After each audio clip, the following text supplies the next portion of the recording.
بسم اللہ الرحمن الرحیم۔ حضور اکرم صلی اللہ علیہ وآلہ وسلم کی حیات طیبہ اور سیرت طیبہ کے بارے میں گفتگو کا سلسلہ جاری ہے۔ آپ صلی اللہ علیہ وآلہ وسلم نے جب مدینہ منورہ ہجرت فرمائی تو ہجرت کے پہلے سال جو چند اہم ترین اقدامات انجام دیے ان میں سے ایک مسلمانوں کے مابین اخوت اور برادری کا رشتہ قائم کرنا تھا۔ آپ صلی اللہ علیہ وآلہ وسلم نے حضرت انس بن مالک رضی اللہ عنہ کے گھر میں مہاجر صحابہ کرام اور انصار صحابہ کرام کو جمع فرمایا، اور جن کی تعداد روایات کے مطابق 90 یا 100 کے قریب تھی۔ تو ان میں سے ایک ایک کا نام لے کر آپ نے انہیں آپس میں ایک دوسرے کا بھائی قرار دیا، اور گویا کہ اسلامی طور پر حضور اکرم صلی اللہ علیہ وآلہ وسلم نے مسلمانوں کو یہ پیغام دیا کہ چاہے وہ خونی رشتے کے لحاظ سے ایک دوسرے کے بھائی نہ بھی ہوں، لیکن ایمانی اور اسلامی رشتے کی بنیاد پر وہ ایک دوسرے کے بھائی ہیں۔ اگرچہ اس وقت مدینہ منورہ میں مہاجرین کے ہجرت کے بعد خاص حالات کے تناظر میں حضور اکرم صلی اللہ علیہ وآلہ وسلم نے یہ اقدام انجام دیا بعض سیرت نگاروں کے مطابق، لیکن یہ صرف انہی شرائط اور حالات کی وجہ سے نہیں تھا، چونکہ آپ صلی اللہ علیہ وآلہ وسلم کی جو مکمل نبوت کے شروع سے لے کر آخر تک جو آپ کی ایک سیرت سامنے آتی ہے، اور اسی طرح قرآن کریم کی جو چند آیات ہمارے سامنے ہیں، اس کے مطابق ہم یہ کہہ سکتے ہیں کہ یہ صرف مخصوص حالات اور شرائط کے تحت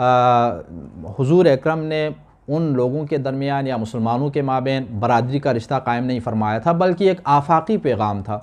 یہ ایک ایسا پیغام تھا کہ جس کے مطابق تمام مسلمان کل قیامت تک آنے والے جتنے بھی مسلمان ہوں گے، صاحبان ایمان ہوں گے، وہ آپس میں ایک دوسرے کے بھائی ہوں گے، اور اس کا عملی مظاہرہ آپ نے ہجرت کے بعد پہلے سال انجام دیا صحابہ کرام کے درمیان اخوت کا رشتہ قائم فرما کر۔ لیکن اس سے پہلے خود بعض سیرت نگاروں کے مطابق مکہ مکرمہ میں جب حضور اکرم تھے تو وہاں پر بھی آپ نے بعض مہاجر صحابہ کرام کو ایک دوسرے کا بھائی قرار دیا تھا۔ تو اس سے بھی یہ بات سامنے آ جاتی ہے، واضح ہو جاتی ہے کہ صرف ہجرت کے فوراً بعد جو مہاجرین کے لیے پیش آنے والی پریشانیوں کی وجہ سے حضور اکرم نے یہ اقدام انجام نہیں دیا تھا، بلکہ یہ اسلامی ایک رشتہ تھا کہ جو حضور اکرم مسلمانوں کے مابین قائم فرمانا چاہتے تھے۔ اور اس کے بعد آپ دیکھ لیجئے بعد میں مسلمانوں کی حالت بہت بہتر ہو گئی۔ ہجرت کے ابتدائی سالوں میں بعض مہاجرین جو صحابہ کرام تھے وہ اگرچہ ان کی حالت ظاہری مالی طور پر اور اسی طرح ظاہری جو وضع تھے اس کے اعتبار سے ٹھیک نہیں تھی، یعنی چونکہ سارا گھر بار وہاں مکہ مکرمہ چھوڑ کر آئے تھے، مال و دولت اگر ان کے پاس تھی تو وہ مکہ مکرمہ چھوڑ کر آئے تھے، اور مدینہ منورہ میں وہ بالکل خالی ہاتھ تھے۔ تو صرف ان حالات کی وجہ سے یہ نہیں تھا، اگرچہ ان حالات میں بھی انصار صحابہ کرام کی جانب سے نہایت ایثار اور ان کی جانب سے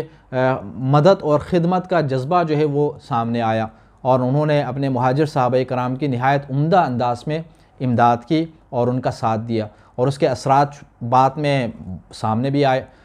لیکن بعد میں اگر آپ دیکھیں تو یہ صورتحال نہیں تھی، بلکہ بعد میں مسلمان جو ہیں مکے سے آنے والے مسلمان بھی بالکل مدینہ کے باشندوں کی طرح آسائش کے ساتھ زندگی گزار رہے تھے، لیکن حضور اکرم صلی اللہ علیہ وسلم نے اس وقت بھی ان کو ایک دوسرے کا بھائی قرار دیا، چونکہ حجۃ الوداع کے موقع پر بھی ہمیں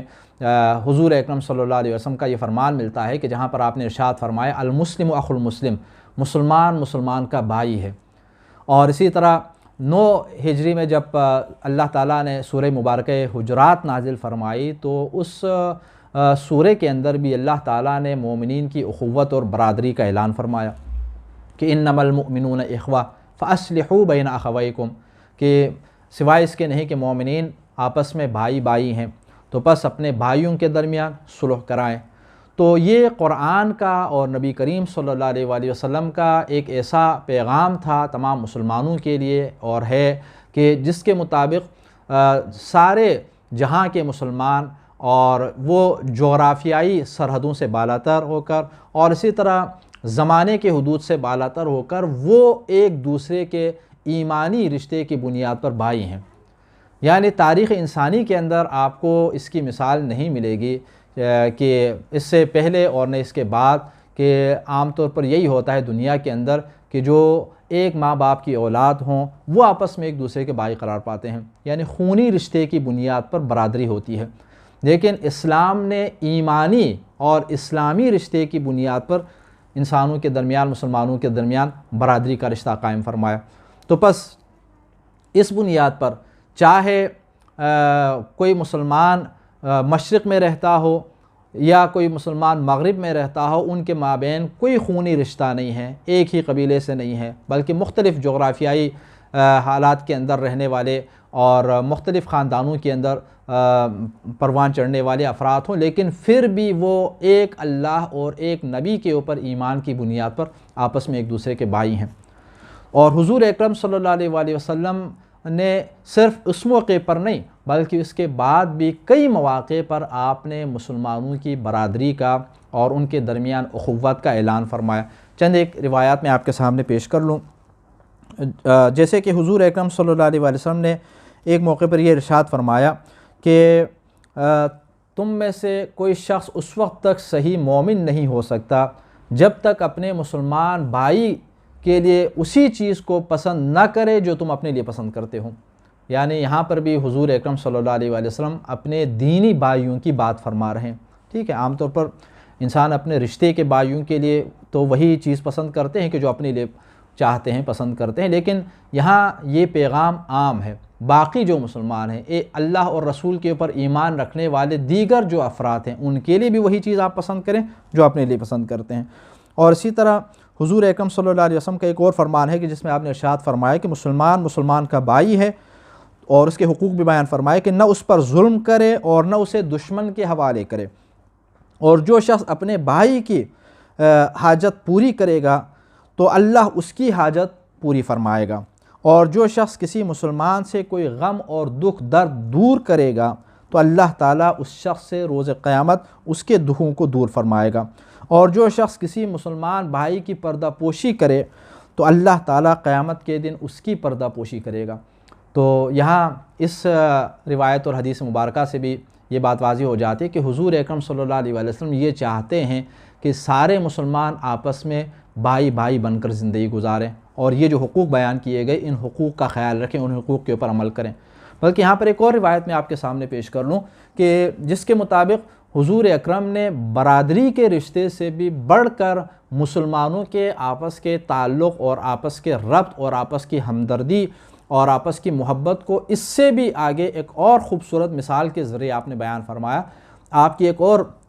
مشہور حدیث ہے جس میں آپ نے ارشاد فرمایا ہے کہ مسلمان ایک جسم کی مانند ہیں کہ اگر جسم کے کسی ایک حصے میں کوئی درد اگر ہو تو اس کا درد جو ہے پورا جسم محسوس کرتا ہے، یعنی جسم کے سارے اعضاء جو ہیں بے چینی کی کیفیت میں آ جاتا ہے۔ تو مسلمان ایک دوسرے کے ساتھ ہمدردی، ایک دوسرے کے ساتھ محبت کے رشتے میں اس طرح جو ہے وہ ایک دوسرے کے ساتھ جڑے ہوئے ہوتے ہیں جیسے ایک جسم ہو۔ تو اس حدیث مبارکہ میں تو برادری سے بھی بڑھ کر ایک جسم قرار دیا، یعنی حضور اکرم صلی اللہ علیہ وآلہ وسلم کی جو سیرت طیبہ ہے وہ یہی ہے مسلمانوں کے لیے۔ آپ مسلمانوں کو آپس میں ایک دوسرے کے بھائی کے طور پر دیکھنا چاہتے ہیں۔ اللہ رب العزت انسانوں کو، مسلمانوں کو اپنے اوپر ایمان رکھنے والے سارے مسلمان اور مومنین کو کے درمیان آپس کے تعلقات کو برادری کی شکل میں دیکھنا چاہتا ہے۔ تو یہ حضور اکرم صلی اللہ علیہ وسلم کی سیرت طیبہ اور اللہ رب العزت کا پیغام۔ اب اس کے بعد یہ جو آپ صلی اللہ علیہ وسلم کی سیرت طیبہ ہے، اس کے تناظر میں آج ہم اپنی حالت کو اگر دیکھ لیں، چونکہ جب ہم حضور اکرم کا تذکرہ کرتے ہیں، آپ کے زمانے میں پیش آنے والے جو واقعات ہیں ان کا تذکرہ جب کرتے ہیں تو یقیناً ان سے اپنے لیے اسوہ حاصل کرنا مقصود ہوتا ہے۔ تو نمونہ عمل ہیں، اللہ رب العزت نے فرمایا لَقَدْ كَانَ لَكُمْ فِي رَسُولِ اللَّهِ أُسْوَةٌ حَسَنَةٌ، کہ آپ کی ذات میں تمہارے لیے کیا ہے؟ اسوہ حسنہ ہے، بہترین رول ماڈل ہیں حضور اکرم صلی اللہ علیہ وسلم کی ذات گرامی تمام زمانے کے انسانوں کے لیے۔ اور تو اس لیے جب ہم حضور اکرم صلی اللہ علیہ وسلم کی بات کرتے ہیں، آپ کی امتی ہونے کا دعویٰ کرتے ہیں اور آپ کے ساتھ محبت بھی رکھتے ہیں اور آپ کا کلمہ بھی پڑھتے ہیں، تو اب کیا حضور اکرم صلی اللہ علیہ وسلم جو ہمارے درمیان مسلمانوں کے درمیان جو رشتہ چاہتے تھے اخوت کا، برادری کا، آج ہم اپنی حالت دیکھیں، کیا ہم ایک دوسرے کے ساتھ ویسا ہی برادرانہ رشتہ اور اخوت کا رشتہ رکھتے ہیں یا ہماری حالت مختلف ہے؟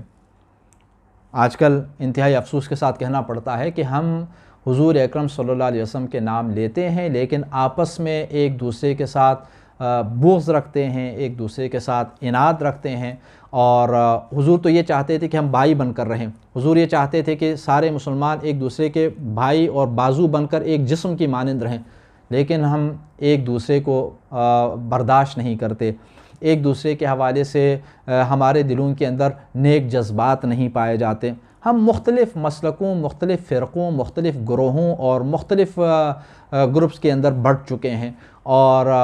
یہ سارے کے سارے حضور اکرم صلی اللہ علیہ وسلم کے ساتھ محبت کا دعویٰ بھی کرتے ہیں، لیکن آپس کے ان کے جو تعلقات ہیں کہ جنہیں دین یہ چاہتا ہے کہ برادرانہ ہو، لیکن ہمارے آپس کے جو تعلقات ہیں وہ انتہائی مخاصمانہ ہیں۔ ہم ایک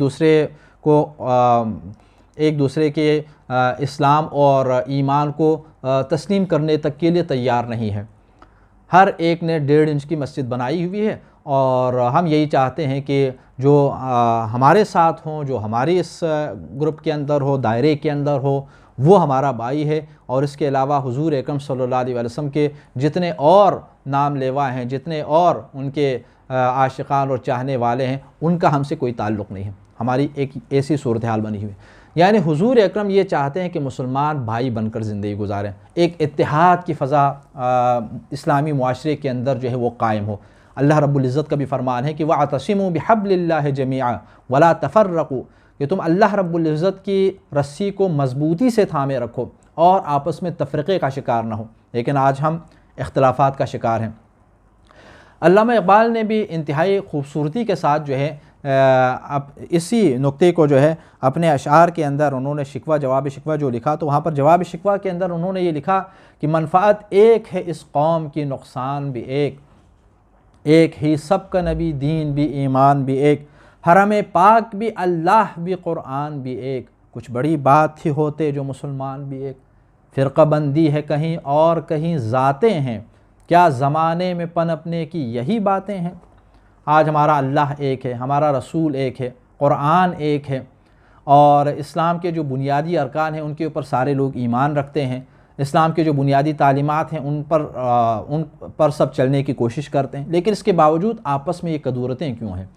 حضور اکرم صلی اللہ علیہ وآلہ وسلم اپنی امت کے حوالے سے، اپنے نام لیواؤں کے حوالے سے آپ کی یہ خواہش ہے کہ وہ ایک جسم بن کر زندگی گزاریں، آپس میں برادری کے رشتے کے میں اندر پرو کر جو ہے وہ زندگی گزاریں، لیکن ہمارے آپس کے جو تعلقات ہیں، ہم ایک دوسرے کو برداشت نہیں کرتے، ہم ایک دوسرے کو نعوذ باللہ دین سے خارج کرنے کے در پہ ہیں، اور مختلف قسم کے ایک دوسرے کے بارے میں بدگمانیاں جو ہیں وہ کیا ہیں ہم نے پھیلائی ہوئی ہیں، جس کی وجہ سے مسلمان جو ہیں آج قسم پرسی کا شکار ہیں، اور اسی طرح جو ہے زوال کا شکار ہیں۔ حضور اکرم صلی اللہ علیہ وسلم کے زمانے میں جب مسلمانوں نے آپس میں برادری کے رشتے کو قائم رکھا اور انہی اصولوں کے اوپر وہ چلتے رہے، تو کس تیزی کے ساتھ اسلام پھیلا، کس تیزی کے ساتھ اسلام نے ترقی کی، کس تیزی کے ساتھ اللہ رب العزت کا دین پھیلا۔ لیکن بعد میں جب ہم نے آپس میں اختلافات کی وجہ سے چھوٹے چھوٹے مسائل کو بنیاد بنا کر، چھوٹے چھوٹے اختلافی امور کو چھیڑ کر جو ہے آپس میں کدورتوں کو جب بڑھانا شروع کر دیا، تو پھر ہمارے زوال اور پستی کا پھر آغاز ہوا۔ حالانکہ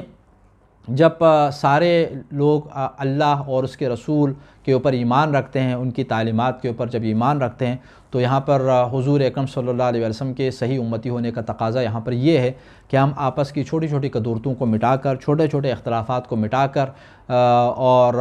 بدگمانیوں سے بچ کر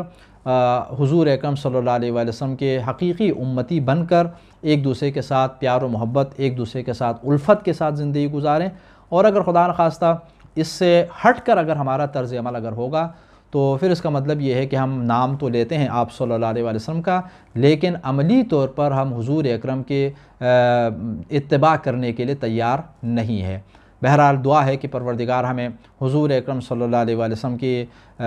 سیرت طیبہ کے اوپر حقیقی طور پر عمل کرنے کی توفیق عطا فرما، اور ہم تمام مسلمانوں کو حضور اکرم صلی اللہ علیہ وسلم کی سیرت طیبہ کے مطابق آپس میں برادری کے رشتے کے ساتھ، برادرانہ محبت کے ساتھ اور الفت کے ساتھ اور ہمدردی کے ساتھ زندگی گزارنے کی توفیق عطا فرما۔ والسلام علیکم ورحمۃ اللہ۔